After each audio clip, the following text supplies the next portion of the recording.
Olá, internautas, sejam bem-vindos a mais um UOL Astral, hoje super especial, com a presença de um astrólogo que também faz parte aqui do UOL.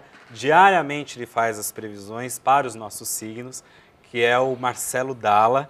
Seja muito bem-vindo. Tudo bem, querido? Tudo ótimo. Prazer estar aqui. Eu fico super feliz de te receber aqui, até porque toda vez que vem um astrólogo, a gente sempre tem um monte de perguntas para fazer. E quem está assistindo pode mandar a sua pergunta com a sua data de nascimento e o seu signo. De repente o Marcelo pode te dar um conselho aí para 2014 e eu responder a sua dúvida.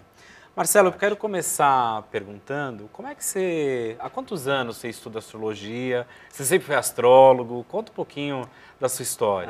Então, eu desde adolescente eu me interesso por astrologia. E numa época que era mais difícil a gente conseguir as informações, a gente não tem essa facilidade de hoje, não tinha na época, que essa facilidade da internet, né? Tá. Então eu fazia, na época da faculdade, eu lembro que eu fazia... Você é formado? Eu fiz comunicação. Tá. Formado em comunicação. E fazia o mapa astral dos meus colegas na faculdade, desenhado à mão. Calculado. Calculado. Tudo, né? Tinha uma dificuldade de encontrar aquela tabela das efemérides, que é a posição dos planetas. Mas fazia. Não tão aprofundado, mas fazia. E aí, não é como hoje que existem os programas que calculam. Hoje você entra na internet, em um site bom, por exemplo, eu uso muito o site da Liz Green, que é o astro.com. Você coloca os dados ali e pum, já sai o mapa. Tá. Aí a interpretação também é que são elas, que cada astrólogo vai ter um jeito de interpretar, vai ter um olhar, vai ter também, porque existem também várias áreas, várias praias. Eu gosto de trabalhar com astrologia kármica. Tá.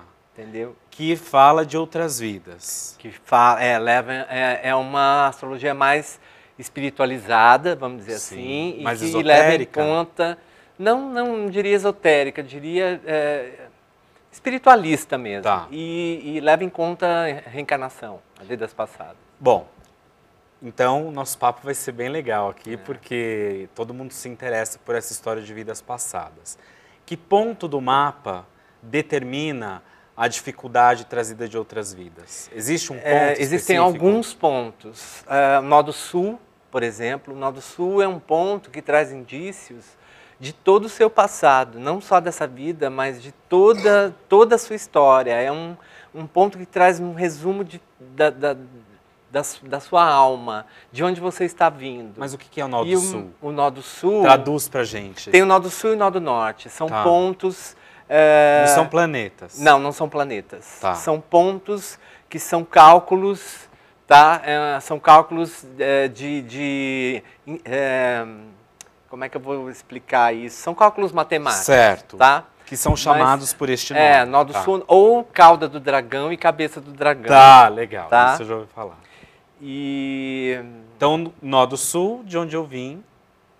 O nó do sul é de onde a gente veio. E o norte, o próprio nome já diz, nosso norte. Tá. Na astrologia cabalística, o nó do norte é chamado de tikkun, correção. Qual é a correção? O que a gente precisa buscar para a gente ir atrás do nosso dharma? Tá. Então, a grosso modo, o nó do sul seria o karma e o nó do norte seria o dharma. Certo. Mas é mais profundo do que isso. Claro. Agora, outros pontos também vão mostrar. A lua mostra muito do passado. Em que aspecto, por exemplo? As relações? Nosso padrão emocional, tá. O nosso instinto emocional, a lua vai mostrar as respostas emocionais que a gente foi dando ao longo de toda a nossa história, aquilo ficou gravado na nossa memória celular, virou instintivo, mas também traz muita informação.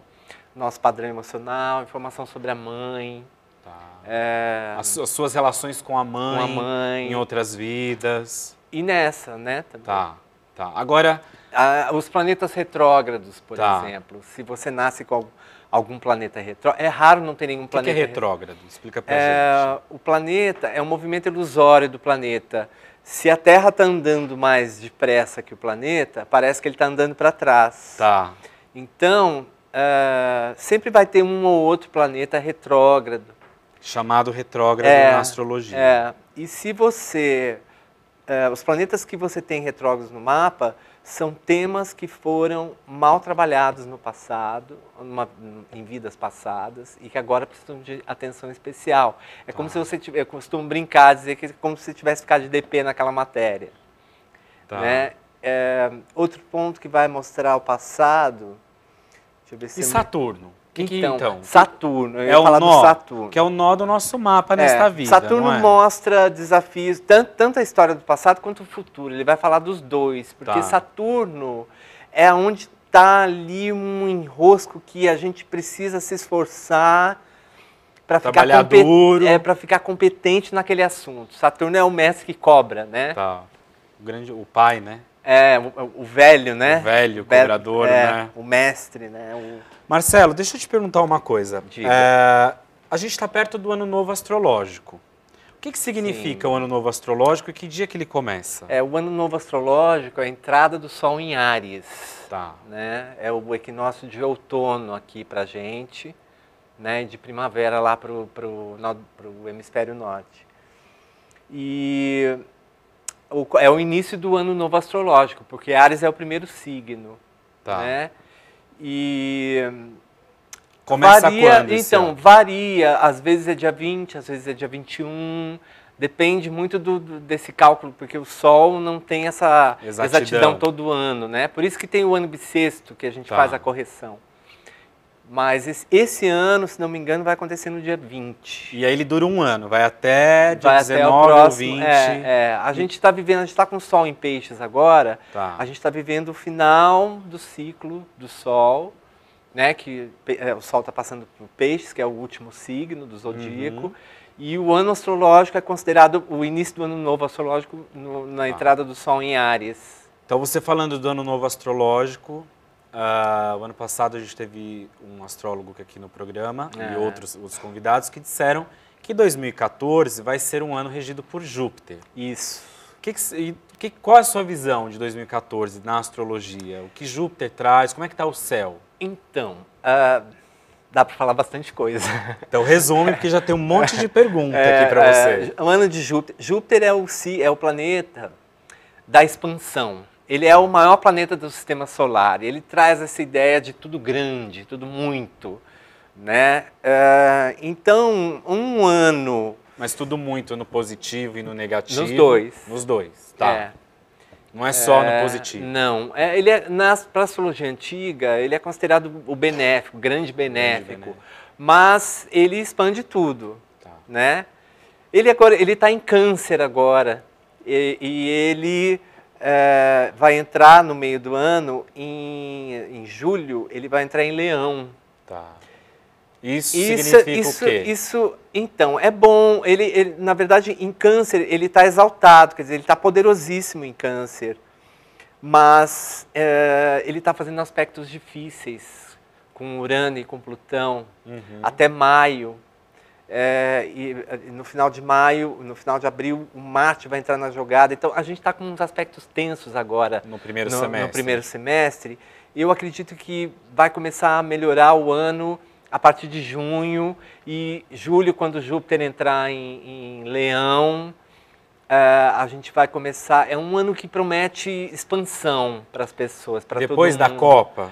Eu acho que depois da Copa o ano promete ser bem melhor. Olhando o céu... Então, mas quando você fala que o céu está difícil agora nesse primeiro semestre... Aspectos turbulentos. Que atingem o quê? Economia, saúde, o que atinge? Atingem relacionamentos, atingem as relações diplomáticas entre os países, questões de poder, conflitos. A gente, por exemplo, está agora com o Marte retrógrado em Libra.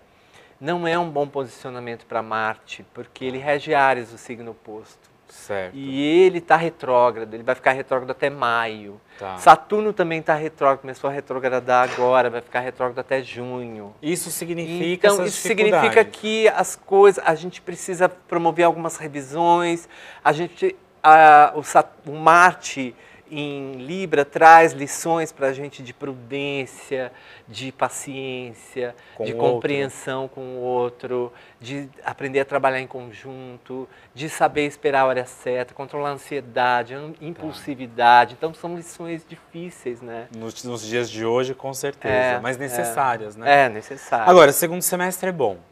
Então, segundo semestre, o Júpiter entra em Leão. Leão é o signo da festa, da alegria, é o signo expansivo, da criatividade, a gente vai se sentir mais confiante. No segundo semestre, ele vai fazer harmonia também com Urano, prometendo boas surpresas, boas novidades. Tá. Então, eu acho que o segundo semestre Agora, vai ser melhor. daqui a pouco eu quero que você fale da Copa. Tá. Mas antes, eu tenho uma pergunta aqui do Rafael. Tá. Ele diz assim, boa tarde, André e Marcelo. Pergunta para você, Marcelo. Para quem quer começar a entender um pouco de astrologia em casa, sem ser um grande profissional como você, como é que faz? Tem algum curso? Ele deve ler? O que ele deve fazer? E diz que gosta muito do seu trabalho. Obrigado. Olha, parte muito do interesse mesmo da pessoa. Eu acho que é por aí, ele está certo. Agora, tem alguns blogs bons hoje em dia de astrologia. Eu recomendaria alguns livros. Tá? Tem um livro, por exemplo, agora, de uma amiga astróloga, Cláudia Lisboa.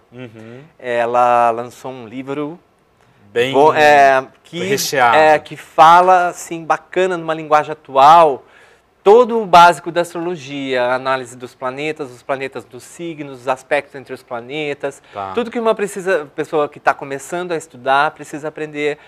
Então eu recomendo o livro da Cláudia Lisboa, que chama Os Astros Sempre Nos Acompanham. Perfeito. Agora tem outra já aqui, ó. A Dani. Ela diz assim, sou formada em comunicação, quero montar o meu negócio, e ela é do signo de Peixes, nascida no dia 4/3/77. E ela queria saber, o que mais combina com ela que é pisciana? Ser comunicadora ou uma empresária? Então, eu teria que ver outras coisas no mapa dela, porque comunicação é mais a praia de Gêmeos, Gêmeos Sagitário, o eixo da comunicação.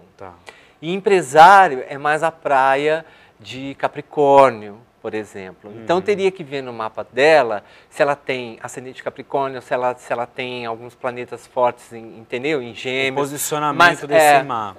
Agora, Peixes, bacana de... porque o Peixes, ele é muito sonhador, Peixes, ele é artístico, né? ele tem uma grande imaginação.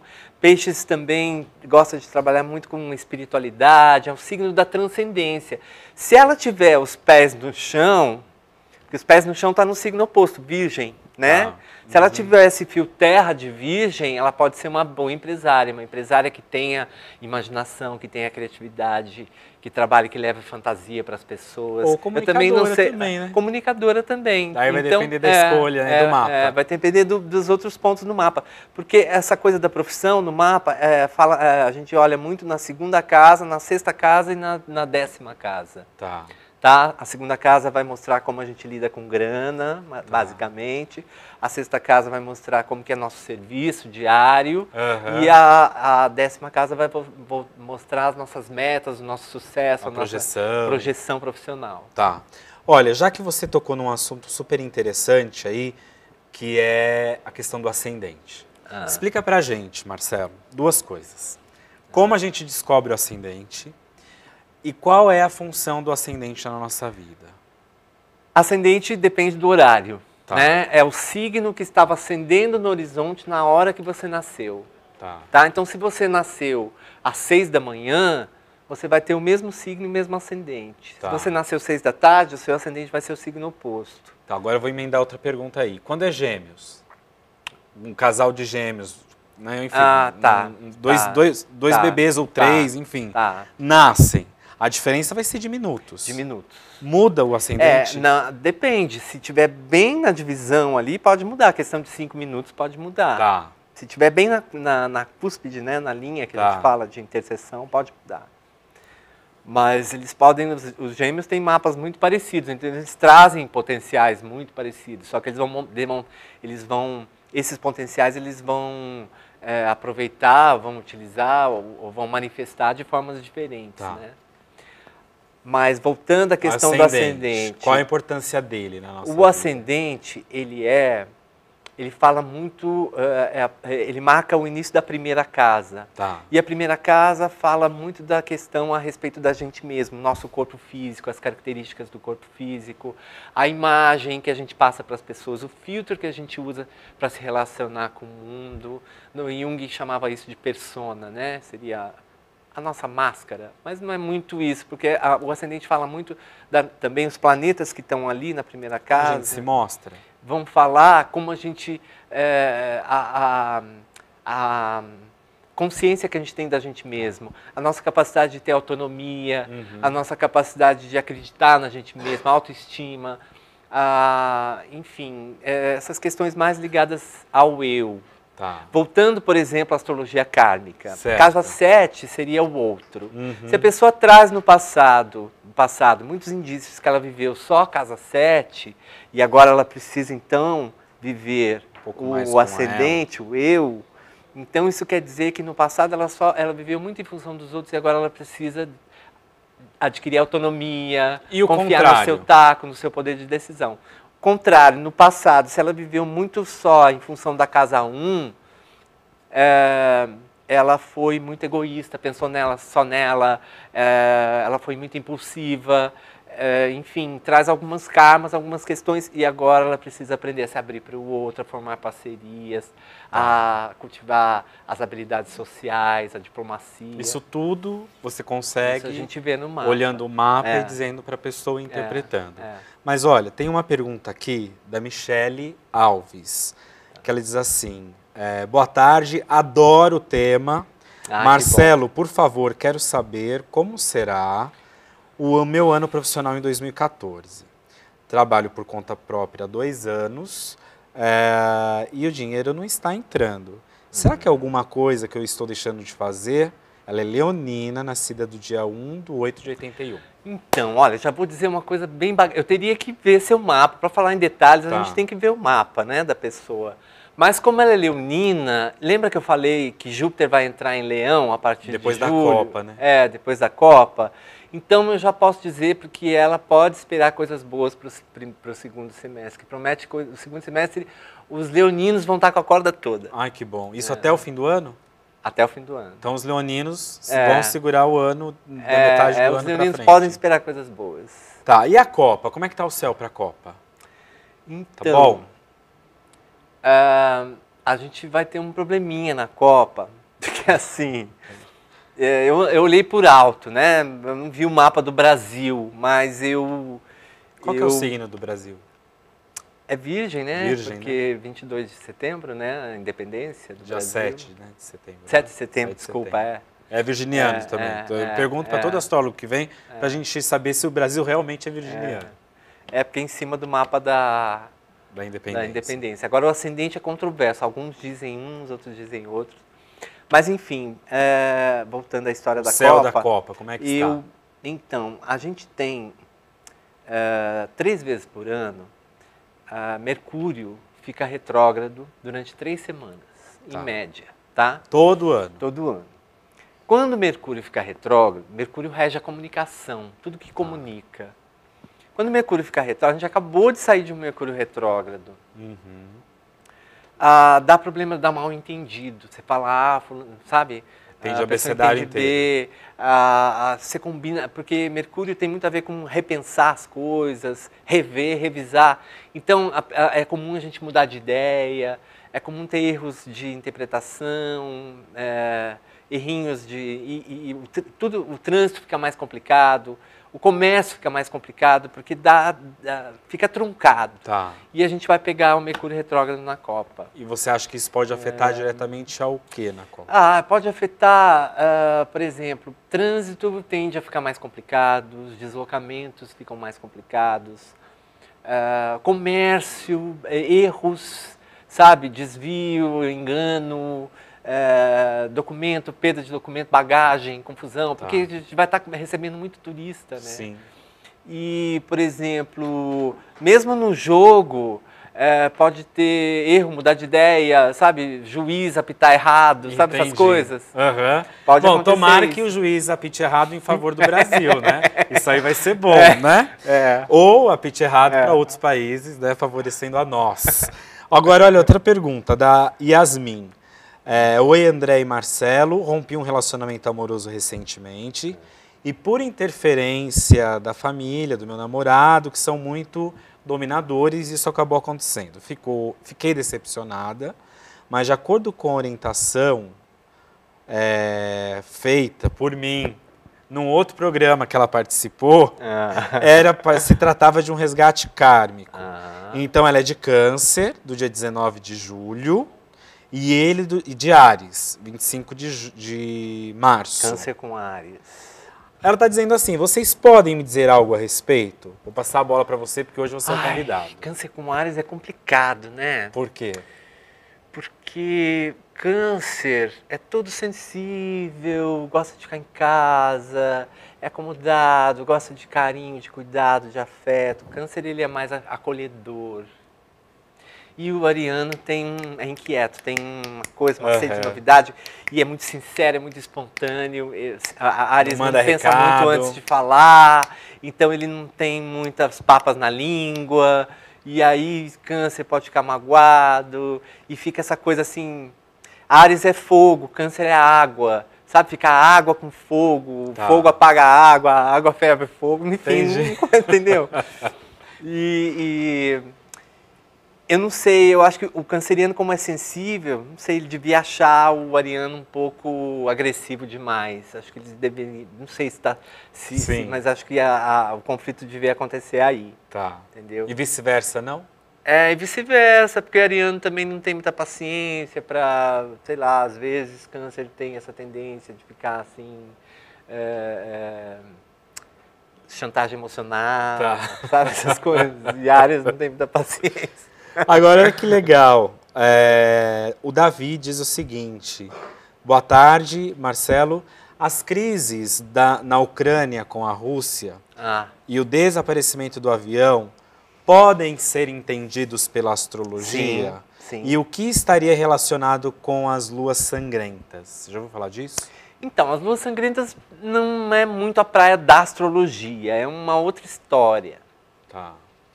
Mas você sabe de onde vem isso? Já ouvi falar, vagamente, mas não é a praia da astrologia, essa história das luas sangrentas. É de que vertente, você sabe ou não? Eu lembro que eu li um artigo sobre isso, mas eu não vou saber te falar agora. Mas o que eu posso te falar, dentro da astrologia, é que a gente está vivendo um aspecto tenso agora nesses meses com Júpiter, Urano e Plutão. Tá. É um aspecto que uma amiga astróloga batizou de aspecto talibã. Nossa, como assim? Por quê? Porque Júpiter, em Câncer, o Júpiter em Câncer, ele está expandindo muito o patriotismo, tá? Essa coisa do valor à família, o valor à história e tal. Ele está fazendo oposição ao Urano e quadratura com Plutão e está pegando aí conflitos, relações diplomáticas, o poder, porque Plutão fala muito de poder. Júpiter também é um signo idealista, então você lutar pelos seus ideais, tá? Como é quadratura e oposição, que são aspectos tensos, na verdade os aspectos tensos, eles também são positivos, se você for ver, porque eles geram energia para você resolver o que precisa resolver. Então, o que está para transbordar, transborda. Sabe, se você fica empurrando uma situação com a barriga, chega nesses aspectos tensos, aquilo, você é obrigado a olhar para aquilo. Né? Você tem que olhar para aquilo para resolver. Então, a gente está vivendo aí, Urano, por exemplo, Urano em Áries, ele quer liberdade, ele quer independência, ele quer ir para o novo. O Urano, ele é revolucionário, em Áries ele é impulsivo, então o impulso revolucionário, né?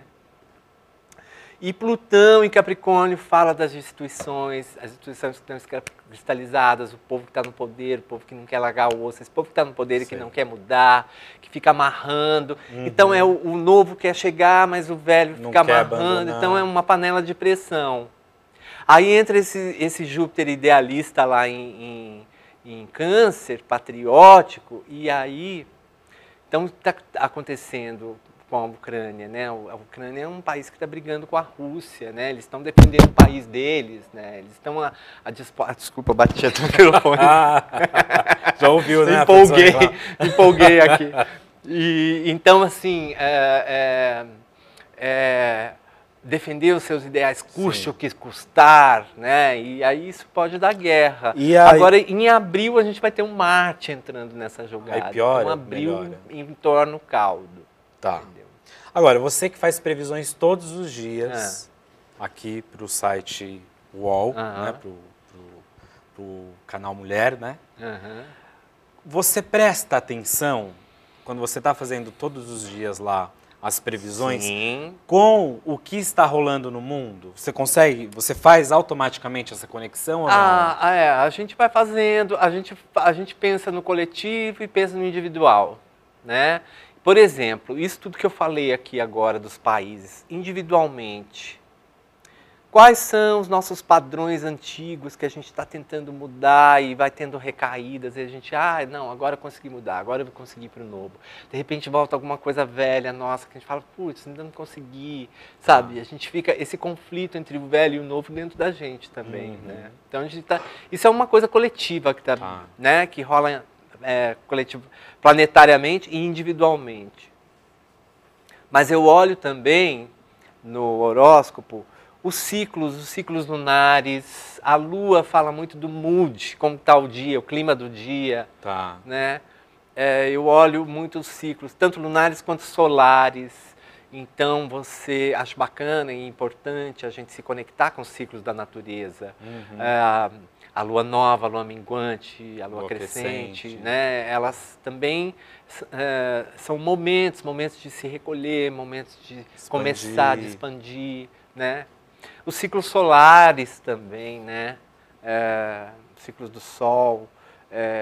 Mas quando você olha tudo isso, você... o contrário, de repente você vê uma notícia trágica que envolve o coletivo ou que envolve uma história que comove. Aí a gente pensa. Você pensa na astrologia nesse momento? Você vai buscar uma resposta na astrologia? A gente sempre pensa, né? A astrologia é uma linguagem, costumo dizer. A astrologia é uma linguagem divina. E aí a gente sempre faz as correlações, né? A gente acaba pensando em astrologuês. Né? Olha, a Rafaela pergunta uma coisa que eu ia até te perguntar mais adiante. Ela fala o seguinte, olha, eu sempre ouço, Marcelo, os astrólogos dizerem que o inferno astral não existe, mas as coisas sempre ficam difíceis um pouco antes do meu aniversário. O que você tem a dizer sobre o inferno astral e como se pode explicar essa tensão pré-aniversário? Então, eu costumo brincar com isso, porque na verdade é brincadeira, mas é sério. Porque a palavra tem poder, então não é legal você falar inferno astral, porque você está reforçando uma coisa de inferno, não acho bacana. É o final de um ciclo, né? A gente estava falando dos ciclos solares, né?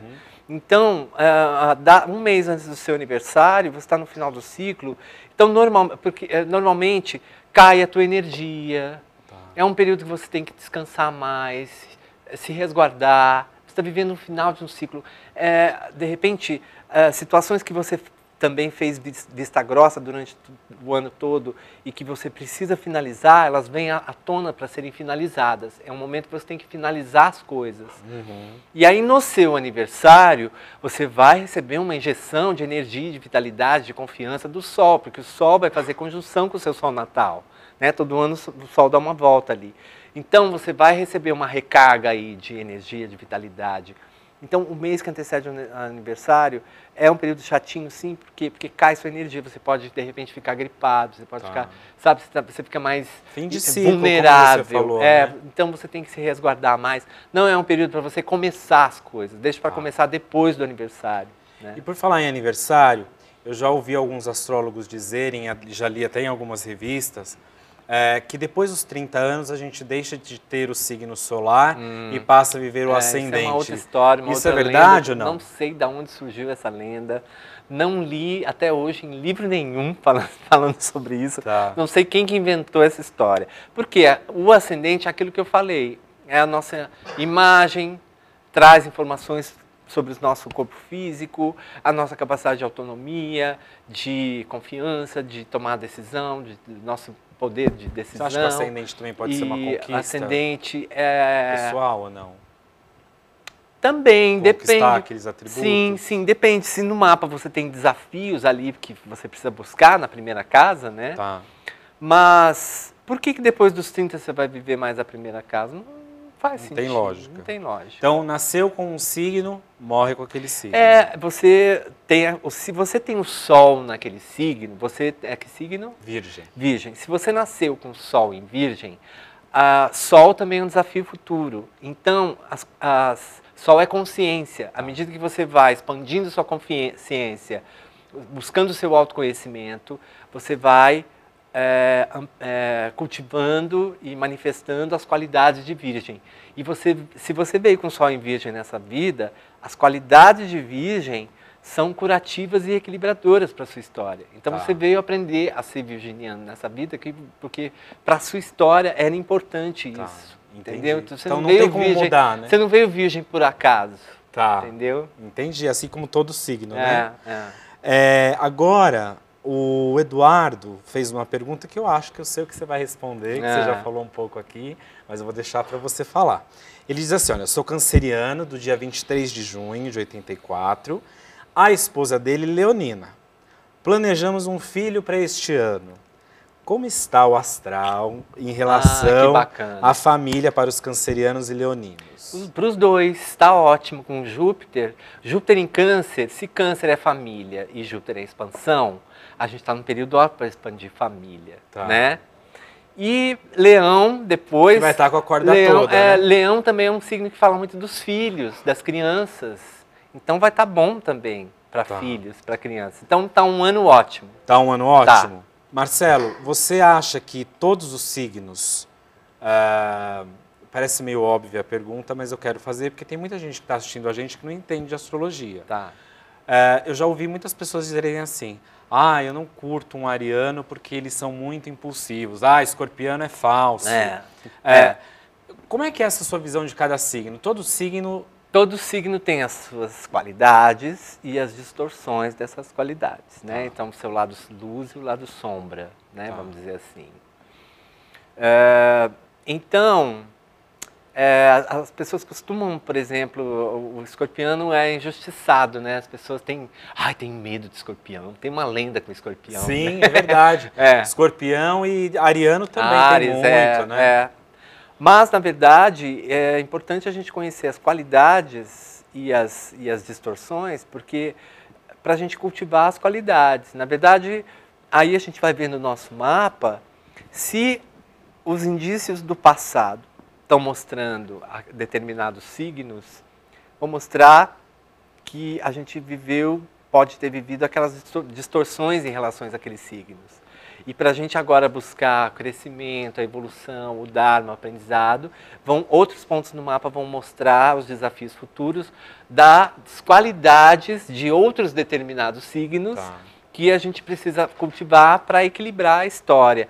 Tudo na natureza tende ao equilíbrio. Se a gente viveu muita distorção no passado de um lado, agora a gente vem com um outro lado na balança para poder equilibrar a história. Né? Então, por exemplo, Escorpião, o lado luz de Escorpião, Escorpião é um curador, ele é bom para dar diagnóstico, ele tem profundidade no olhar sobre as coisas, ele é um bom investigador, um bom pesquisador, ninguém engana o Escorpião, ele tem um olho clínico, Escorpião ele tem apaixonado, ele tem esse lado é um signo de água, tem esse lado profundo, né? Transformador, e ele, transformador, transformar, ele quer transformar e curar as coisas, olhar o que precisa ser curado e transformado. Então, ele é o cirurgião que abre a barriga e tira o que precisa tirar. Ele é, enfim, um investigador que descobre o que estava errado para poder transformar. Ele é pesquisador, enfim. Ele... Como falar que o geminiano é duas caras, por exemplo. Também é uma bobagem.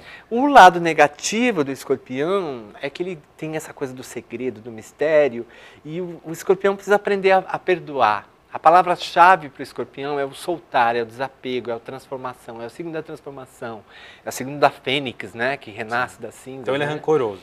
Então, ele precisa aprender a transformar, ele precisa aprender a controlar assim, um lado que ele tem de manipulador, sabe? Não é vingativo? O lado sombra do escorpião É meio vingativo. Tá. Bom, mas tudo isso também, né, Marcelo, é um contexto que a gente está... E a gente tem que ver isso no mapa. Porque todo mundo tem escorpião dentro do mapa, tem virgem, tem gêmeos. E aí vai depender da disposição dos planetas e de todos esses aspectos que você trouxe um pouco aqui pra gente hoje. Marcelo, quem quiser fazer uma consulta com você, eu sei que você dá cursos também. Como é que está a sua agenda? Sim. Como é que as pessoas te acham? Eu costumo fazer algumas palestras, convivências de cura, workshops. Nesse sábado agora eu vou dar uma palestra, sábado às 16 horas, no Espaço Horizon, não sei se é Horizon, Isso. Que é aqui na Cardeal Arco Verde. Isso, lindo espaço. No meu blog tem todas as informações, né, no meu site, www.marcelodalla.com. Lá tem as consultas? Lá tem informações sobre consultas, lá tem tudo. E eu costumo atender também consultas. Legal. Tá? Além de, todo dia, trazer as previsões para os nossos signos aqui no UOL, sempre com aquelas dicas bem legais. Eu super agradeço a sua presença. Já foi? Marcelo, já acabou? Já foi, seu cara. Já rápido, né? Espero você mais vezes aqui. Desejo boa sorte no seu caminho e que você continue sendo sempre esse nosso companheiro aqui do UOL. E você, que acompanha o UOL Astral, a gente volta com mais novidades aí pela frente, com outros convidados. Não percam. Até lá.